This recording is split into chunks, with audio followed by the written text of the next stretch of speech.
નમસ્કાર, ખાસ ખબરમાં આપનું સ્વાગત છે અને હું છું જયની। સમાચારની શરૂઆત કરીશું પાલનપુર અમદાવાદ હાઈવે ઉપર ભરકાવાડા પાટિયા પાસે હિટ એન્ડ રનની ઘટના સામે આવી છે।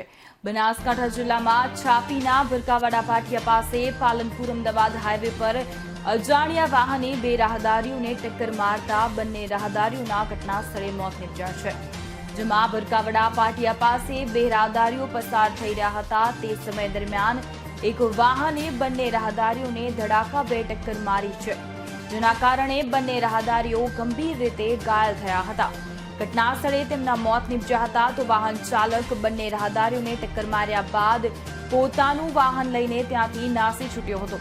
બનાવને પગલે હાઈવે પર લોકોના ટોળેટોળા એકઠા થયા હતા તો ઘટના મામલે છાપી પોલીસને જાણ થતા છાપી પોલીસ સ્ટેશનના પીએસઆઈ સહિત પોલીસ કાફલો ઘટનાસ્થળ પર દોડી આવ્યો હતો અને બંને રાહદારીઓના મૃતદેહ કબજે લઈ પોસ્ટમોર્ટમ અર્થે ખસેડી અજાણ્યા વાહન ચાલકને લઈને છાપી પોલીસે તપાસ હાથ ધરી છે।